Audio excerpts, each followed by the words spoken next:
don't feel bad, else I'll feel worse for telling you. What is it, Beth? It can't be as bad as that. When you were gone, Laurie became close to a girl, Rachel Walker. She comes from a very rich family, and I'm afraid that Laurie is very much in love with her. She looks down upon us all and thinks that we're only friends because one of us want to marry him for his money. Do you really believe he loves her? There was never a chance he would love me anyway. He needs someone refined, elegant, and rich. I'm so sorry, Joe. My teddy. Girls, I have some news. What is it? Our nurse is going to France the next month and she wants me to go with her. No, Joe. She wants me to go with her. Oh, don't lie, Amy. You're too young. And anyways, I've always wanted to go. I'm sorry, Joe, but it's all your fault. She told me that she didn't like your manners and your spirit. Oh, my abominable manners and tongue and whatever Aunt March hates me for. If only I kept quiet. Joe, I'm sorry to say this, but I'm glad you aren't going quite yet. Do keep this in mind, girls. This isn't merely a pleasure trip. It shall decide my whole future. I feel so unhappy, Beth. Like everything is spiraling out of control. What happened with your writing, Joe? None of the publishers wanted it. They wanted sensational stories that the people would lap up. I want to write from my heart. I can't just write for it to sell. That's good. For everything you write shall be true and full of feeling then. But what about money, Beth? Ever since Father passed away, things haven't been easy. We'll figure something out, Joe. We always do. Maybe our burdens will become lighter in the future.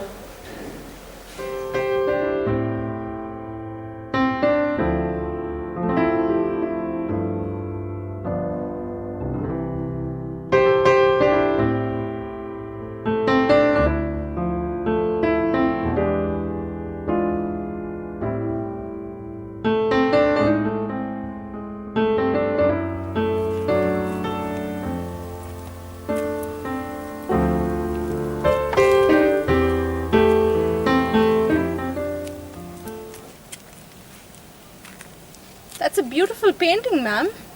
You've got a lot of talent. Thank you. I'm Alexei Morozova. I'm Amy March. Amy March. You're not French, are you? No, I'm from America. I came here with my aunt to study art. That's wonderful. The French are beautiful painters. I'm from Russia, but I live here now. Do you learn art as well? No. The last time I tried, my mother almost fainted. I'm sure it wouldn't have been that bad. Oh, it was. Will you teach me? Well, I'm not an art teacher, but I can try. I'm not done with this painting yet, so let's start tomorrow, shall we? Can I sit here and watch you paint? I might learn something. Of course. That way we can get to know each other better.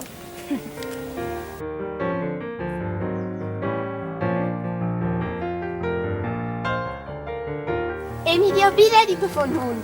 We must go for luncheon with the Count's family. Yes, Aunt March. What shall I wear? You can wear the brocaded silk. It looks very appealing on you. Who's this strapping young lad? This is Alexei Morozova. He's from Russia. Pleased to meet you, ma'am.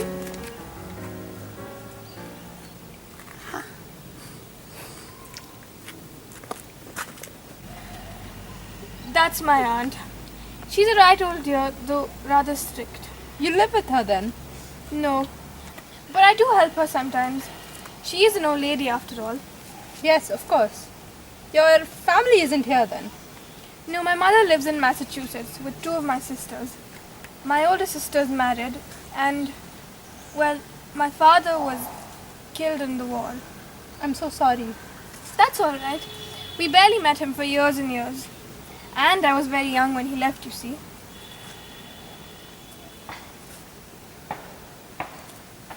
Oh, dear, I almost forgot. Do tell me the time. 1:45. Oh dear, I must take my leave now. I must go get ready for luncheon with my aunt. It was a pleasure meeting you, Mr. Morozova. Goodbye, Amy. Goodbye. I'll see you tomorrow then.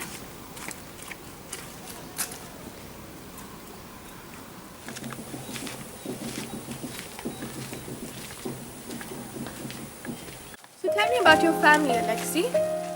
What brought you to France? My family were Russian nobles. My mother was the famous painter, Alina Morozova. You may have heard of her. Oh yes, of course. She's brilliant. I take inspiration from her work. But she was killed, wasn't she? Oh, Alexei, I am so sorry. We're not so different, you and I. We've both lost parents.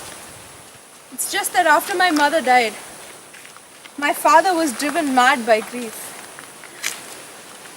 He took his own life. I was left heir to the great Morozova fortune.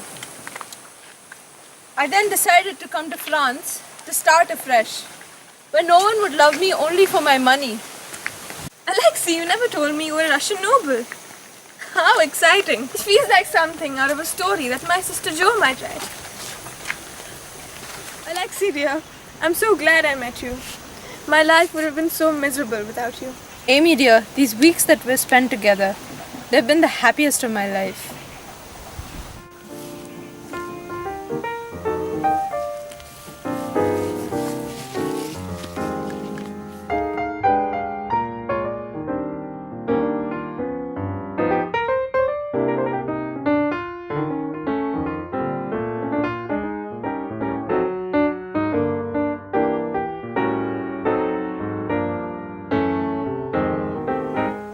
These evening strolls are quite lovely, don't you think so, Alcott? Yes, they are. I'm glad we came here, my dear. You're becoming quite a proper young lady. Thank you, Aunt March. I too feel I'm quite progressing with my art. And I do enjoy your company so much. Are you alright, Aunt March? Yes, I'm just feeling a little tired. Could we go back home, please? Yes.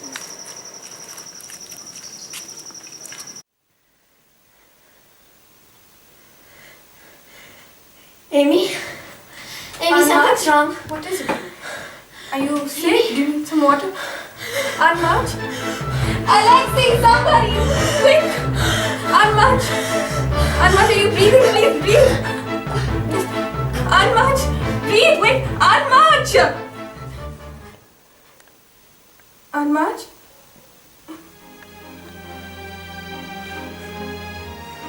Aunt March?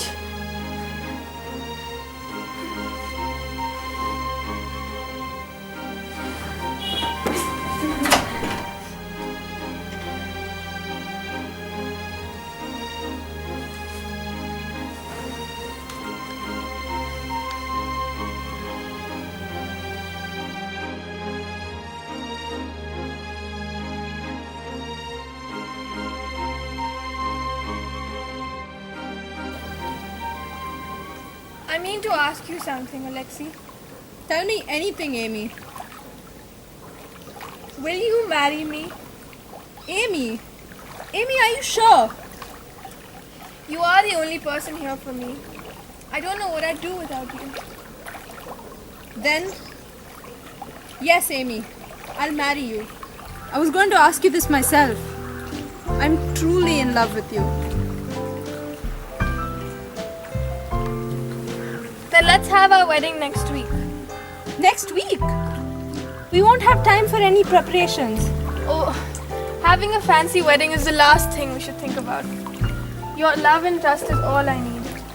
Let's have a simple wedding, shall we? Anything you say, Amy dear.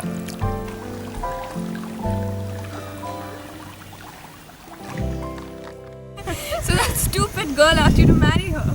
I can't believe it either. I suspect she realized that this was the perfect opportunity to gain my sympathy, so that she could live with all the money she wanted forever. What a sly girl. Like father, like daughter, I guess. But Chari, feel as though you're becoming very distant. Do you have feelings for her? Do you think I could love a girl like Amy? Or any girl for that matter? You know where my heart lies.